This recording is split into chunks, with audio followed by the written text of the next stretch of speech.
Jay here, Stretford, Paddock. That's Joe Smith. Spurs 1, Manchester United 0. The Reds going down at the Spurs Stadium in what was a pretty poor game from both teams, to be honest with you. I'm not going to say that it was like Spurs dominated and were great value for their victory.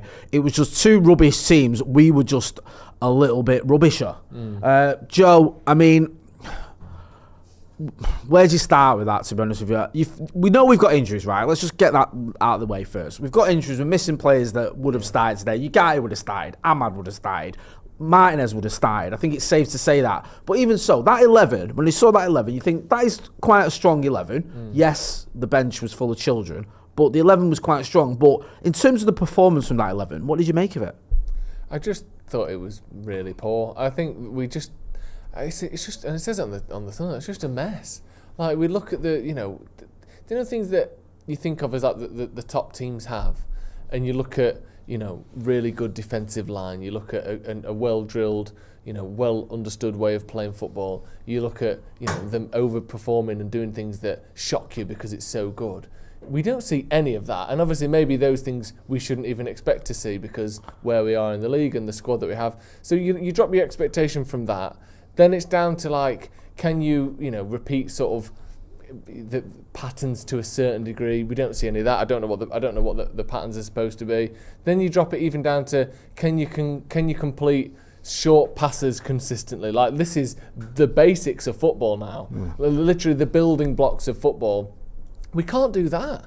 The amount of 10-yard, 5-yard passes that were misplaced or put behind someone, or, the pass was there but it was overhit so the touch was heavy, or, we go past someone and look up and there's loads of options and we just take 6 to 7 more touches and get tackled. It's unthinkably basic, some of the stuff we're saying and we're thinking when we're watching this team. There's no shape at the back. There's no shape up front. The midfield is non-existent. Casemiro I don't know what's going through his head when he's playing. He looks like he hates being there. He doesn't play like someone who's willing to put anything on the line to win the game. He's just, rushes in and gets dribbled around. Xerxes did some good things today. Maybe United's man of the match. But then he does one good thing and follows it up by a sort of a clueless thing. He'll literally go around someone, skin someone, and then dribble forward very slowly while the players who are unmarked get marked, and then he'll get tackled. And then in the final third, every chance we get is made either a comfortable save or put wide. Like, we have so many things, and I said this in the watch-along, so many times where there's a 50-50, or they'll be given a chance, and you think, 50% of the time you make a good clean contact and you challenge the keeper. I'm not even saying score, but challenge the keeper, and 50% of the time a player will get it wrong. Our players at the minute are in that 50% getting it wrong every single time. The Xerxes header, the Garnacho shot from 7 yards out, the Hoyland one as well where he's pulling it across the goalkeeper. And on any different day, one of these might go in. But this season, they all tend to not go in. Unless it's a tap-in from 5 yards, we can't score. So a Tottenham team that, I'm seeing Maddison's celebration there, acting like they were anything special whatsoever. A Tottenham team that are shit, that anytime we did anything half decent, we were through and we had a good chance. They can win a game like that today because we don't know what to do. We can't do the most basic of things, and it's really, really worrying. It's really worrying. No, it is really worrying. You're right. Where do you begin? I'll get in some of the comments. I agree with everything you've said. It is, loads of people, as you can expect, loads of people in the comments, loads of people reacting. A lot of things you've said, a lot of other things as well. I'll go through loads of these. I'm going to sort of power through, then I'm going to come back to you and sort a little bit about the sort of where do we go from here. Crucial Watson says Ten Hag has created the worst team ever. Then MF Grimm says should not have gotten rid of Ten Hag. Shouldn't have gotten rid of Ole. This goes back to that. Reagan says this is on Ineos and the Glazers, and no one else. Then I'll get in some of the super chats. Steve Doyle says name a single thing you like about this team. I think the kit's okay. Casemiro to Strangeways ASAP, says Moon C. Jibag Sahu says hand on heart, we still sure we won't go down? I don't think we will, but that doesn't mean anything. Marquez C says I feel Ruben is on the verge of losing the locker room. He does not have much clout built up with the group. Performance is getting worse. Boxing Freak says Amorim project could have started in the summer. I would rather he just played the kids until the end of the season and we finished 17th. Season a write-off. Sirius says, Amorim made everyone worse. No one has progressed. Tom Ryder with a super chat that doesn't... just the super chat. Rob Davies says, stick the kids in. These lot aren't fit to wear the shirt. Colonel Shue says, Moyes took Everton above us in a month. Let that sink in. Also, John Hume says, they cannot handle the pressure. I mean, listen, almost all of these things can be. I don't know about the ones about Ollie and all the rest of it. But in terms of the pressure, maybe there is a bit of that. Maybe there is a bit of just, I don't know, the right mindset. Look at the performances we're seeing from experienced footballers. Bruno Fernandes's experience, Casemiro's experience, even things like just reading the game. Yes, Casemiro's legs might not be what they were, but you can read the game a little bit better than he did. Andre Onana, some of his decision-making, I mean, he set him up for a second. I don't think he covered himself in glory for the first. Then you look at one or two others as well. Højlund did okay today. Xerxes did okay. But again, it's another game they've not scored in the Premier League. How many games have they not scored in the Premier League, them two? I don't think they've got a goal between them in the Premier League away from Old Trafford. Yeah. We're in end of February or halfway through February. That's not okay for two United strikers to be sat there or to be in this position where they haven't contributed any goals away from home. You have to take some responsibility there. You can't just say it's because of the service you're getting. Sometimes you've got to do better with the chances you are getting. And they did have opportunities. Garnacho had an opportunity to score, should have scored. I thought he got better as the game progressed, but he still wasn't good enough on the whole. And it's just, it's the same old time and time again. Yeah. And then when you do come up against a poor team, whether that's a Southampton or whether that's a Spurs, you struggle. Like even Southampton and Leicester's reserves, we got results, but we struggled. Spurs were piss poor today, right? They were absolutely shit. And yet, they beat us. Akash Solomon says, lads, might be time to take this a variety channel with non-United content. Might be for the best for you lads' mental health during the shocking period of utter drivel. Donald Kelly says it wasn't that bad, lads. Are we just going to keep saying that? Seriously. It's not, like... the thing is, the only thing that stopped it being that bad is that Tottenham weren't able to do more. Yeah. It wasn't like literally, like I'm saying before, some of the just short passing was awful. So it's not like we could have done much more to contribute to it being bad. It's just Tottenham weren't able to take advantage of it. So I think, yeah, fair enough that, overall we had a similar number of shots and stuff, but a big part of what's up with Man United this season is our inability to score goals. And that was another big problem again today. Tottenham couldn't do anything about it because they're not very good either. But they're crap. And like I said, some of the basic stuff, the touches and the passing and the dribbling and the shooting, you think like these, I'm saying words here that are like fundamental football things. And they're just wrong. They're just, just getting on the wrong side of all of them the whole game. It's just absolutely awful, really. And also, it's not just about today, is it?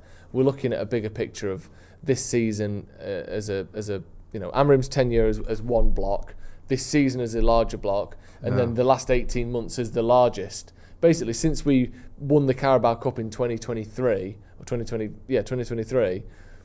it's been poor. Yeah. We've been bad for pushing 2 years now. The Carabao Cup final is in 2 weeks, or whatever it is. Like, it's literally been 2 years of us being pretty shit, really. It all goes into it when you're talking about how a game like this made us feel as fans. It's just it just feels hopeless. And we've got all the kids on the bench, and to a certain degree, I might as well talk about it. I think, some people, and you might be one of them, Jay, who thinks that we should have been a bit more brave and put some of the kids on earlier and for longer, and more subs. I've seen a lot of that on social media, and I understand why you don't want to stick 3 or 4 academy players in. I don't blame him for that. It doesn't always work, and people think it can't get any worse. Well, it can get worse. No, I agree with that. But I would have given Chido Obi more than 3 minutes. Yeah. That annoyed me, I'll be honest with you. I'm not going to rewrite history, pretend it didn't. Yeah. I just think bringing on a young player for his debut, he's 17 years old, you're giving him 3 minutes. At the end of the game, while Spurs have got a free kick as well, like they've got possession, it's their free kick, you're bringing him on there. I think either don't bring him on, if you go, look, just... this isn't the game for, I get that, or give him at least 10 minutes. Let him get a touch. I don't think he touched the ball. Yeah. And I just thought that was just like, for me, didn't make any sense to me. Brian Kelville says, is there anything that can't be said for Mass? Aidan Light says, praise for Delict and Maguire today. I think you said that. KC was welcome to the academy as a new member. Skibby Danger says, I don't see how a United manager can watch our first team push towards relegation, not playing one with our most successful academy in decades. Stubborn players, stubborn coach, stubborn board. The change is going to be a long process if there's a change. Casmofo. Burnside is back. Tired of arrogant River Island wannabe revolutionary managers coming through the institution. Will be here long after they're gone. That's just the way I play, or not using your bench deliberately, unacceptable. Akash Solomon says, oh, sorry, I've already read that one. What do you make of that comment about Amorim there and managers like him and all that, not using the bench and stuff? Yeah. I saw a lot of people in the comments at full time talking about Amorim out and slagging Amorim off for how we're playing. How do you feel about Amorim and him at United at the minute? I worry about him. Not because I don't rate him, I don't think he's a good manager. I do. But if you keep losing matches with Ineos, they're going to lose faith in you. They're going to. Because look at the track record. Look at the track record at other clubs or other institutions that they've had. And look at the track record at Manchester United. Look what they did with Dan Ashworth. As soon as he lost faith in him, they got rid of him. Right? If you get to the end of the season and you finish 17th and 1 now, they might look at it and go, we made a mistake bringing him in. Are they going to give him more back in the transfer market, or they go, we got this one wrong? That's my concern. That is what I worry. Evan Soul says, Jay hasn't considered that the Chido thing could be purely contractual. He likely had a clause that said he has to play on his first inclusion in the squad. We signed this kid by eating an Arsenal offer. I've never heard of that before, and I don't think that's the case at all. I don't think he'd be in a squad and it's like, it's in his contract, so you have to bring him on. I don't think that's a thing. DB Cooper says, yes, Jay, Ruben is in deep shit. What do you think? I think if he is in deep shit, then it is a real damning indictment of Ineos. I think that you look at the big decisions they've made, and I don't mean the redundancies and stuff like that. Not that they aren't big decisions, but I mean the purely footballing decisions. You've brought in Amorim and his staff. You've brought in Barada.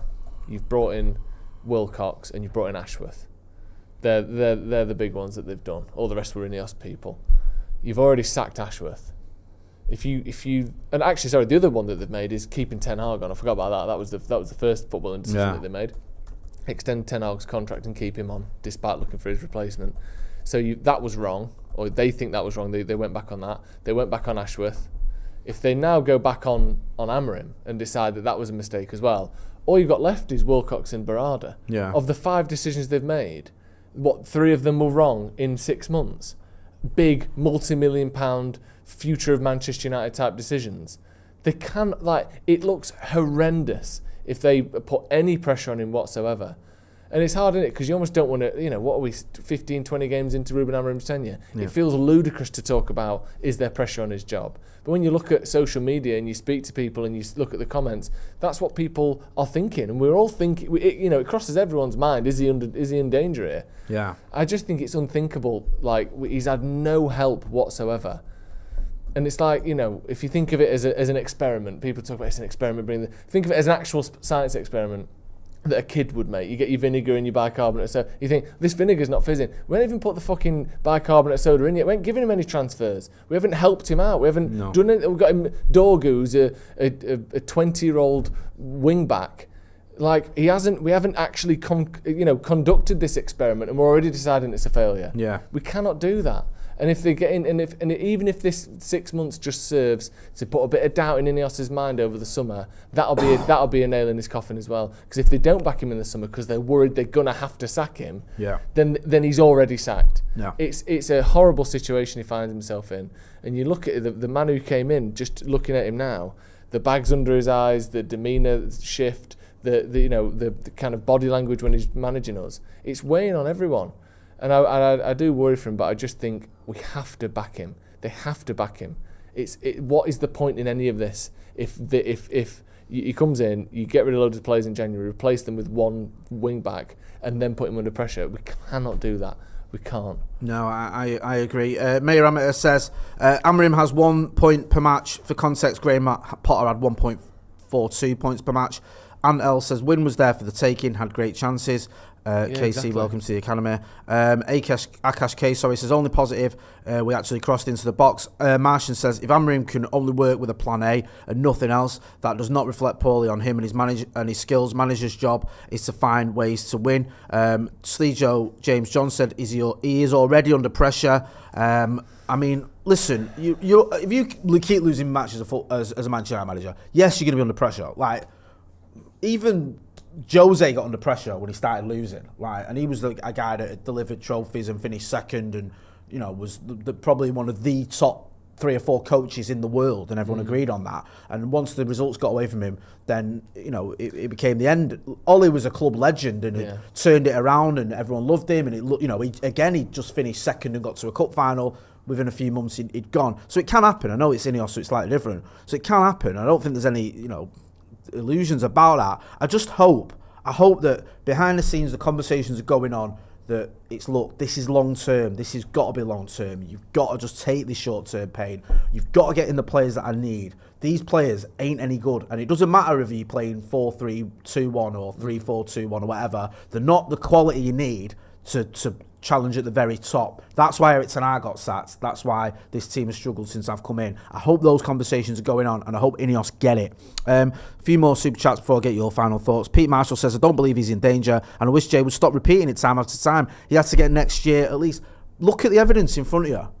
Look at the evidence. You don't think he's in danger? All right, Sam, we'll have this conversation. We keep losing football matches because Ineos have got that reputation of getting rid of people they don't think are up to it or they don't believe in. They did it with Dan Ashworth. They did it at Nice. The longest serving manager at Nice, I think, was Patrick Vieira, who did, 2 years? One of those was because of COVID. I don't think it's going to be all sunshine and rainbows if United keep losing football matches. Just don't. Mr. J. Lopez, who's been a member of the Academy for 2 months, says, I have to blame Amorim. Make a change, take a gamble on the kids. We're losing for most of the game. What's the worst that could have happened? The worst that could have happened is we lose 4-0. Yeah, I agree. And it goes from being a bad loss to a disaster. It's not 1-0 to... I know in terms of the points, nothing can be worse. Yeah. But a 1-0 loss where we've had roughly as many chances as Tottenham, it can get a lot worse than that. I'm not saying that would have definitely happened, but that's what's going through his head.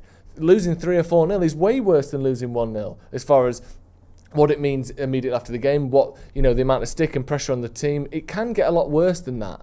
So yeah, obviously, I think he should have been a bit bolder. I agree with you. Give Obi from the 81st minute. That's all I'm saying. That's it. I agree with you. I wouldn't have brought on Fletcher, Morehouse, and Coney and Obi. Yeah. I'm just saying, to bring on a striker with 3 minutes to go, I think as a striker as well, you're keen, you're like, I think it can be a bit counterproductive. Like, you're going to be almost snatching at things. It's like, and also he didn't even touch the ball, and then it becomes a thing as well. Like, for a youngster, it's like, oh, you came, you didn't touch the ball. Give him 15 minutes, or the 83rd minute onwards or whatever, or don't bring him on. Those two things make sense to me. Bringing him on for 3 minutes, I'm not into it. That's what I'm saying. I'm not. I don't agree with that. I'll name this podcast later as gifted a Stretford Paddock membership. Just finally, do you think that we are in a sort of... Sorry, Discombobulate says, is Tate coming on for a meltdown? Yeah, he's gonna share a few thoughts on it. Do you think that this season we can end on a high, or do you think that the injuries? Do you think it's now just a case of almost just getting out of the way? Ahmad getting injured is a really big problem. Mainu being injured is a really big problem. I mean, I think we could still win a trophy, or certainly push far in a competition. You get a bit of luck and something good happens, and you happen to put your good performances in the cups, then we can maybe do something there. But the league is just a hideous write-off. We have to win enough points to not get relegated. I know that I don't think we're in a relegation battle right now, but we've got 29 points. If we stay on 29, or within a few points of it, we will be in a relegation battle in 15 games time or 13 games time. So we need to just win enough games and get enough points to stay up, and try and piece together a couple of good performances. Like I said before on the watch along, I know this is proper shit, basic, insecure thinking, but let's hope we get a few easy draws in these cups. Yeah. Do you know what I mean? Let's get to the final of the Europa League, having played AZ Alkmaar and I don't even know who's in it. Yeah, but let's yeah. get some easy games. Like City, I hear that. Non-Premier League sides in the first 2 rounds of the FA Cup. If we can get a bit lucky, there's no reason we can't. But it's so bad at the minute. I feel almost silly talking about winning trophies. It's that bad. We just struggle to win so much, don't we? And it's not like I can't even imagine where a draw's coming from. No, it feels like if we're not winning, we've lost. There's no resilience whatsoever. It is a real worry. What do you think? Do you think we can still have a good season? Not a good season, obviously, but I think we can win. I think we can still win something. It's going to be difficult, and the Mainu, Ahmad, Ugarte injuries might have just tipped us over the edge in terms of whether we were going to win some or not. But there's still hope. There's still a puncher's chance, and we've seen it in the past this season and beyond that, where you've written United off and you think we're terrible. The season we won the League Cup and the Europa, we finished 6th. I know we're miles away from 6th, but we had a poor season in league and won 2 trophies. Last season, we ended up winning the FA Cup after we'd been abysmal for pretty silly, but the whole second half of the season. So United have sort of defied the odds before. Hopefully we can again, but it is going to be difficult, and it's just another tough pill to swallow, innit? Yeah. Spurs there for the taking, and we just went up to it. And Spurs weren't great, but we were just a little bit worse. Yeah. We're going to be back next week. Well, forget next week. Let's just forget that one. We're going to be back later on. Stephen Howson, Andy Tate, they'll be giving us their reactions. So make sure if you're not doing already, you are hitting like, share, and subscribe to the channel. That's been Joe, I'm Jay. This has been a review. Manchester United losing at Spurs. Hopefully, better days ahead. Thanks for watching.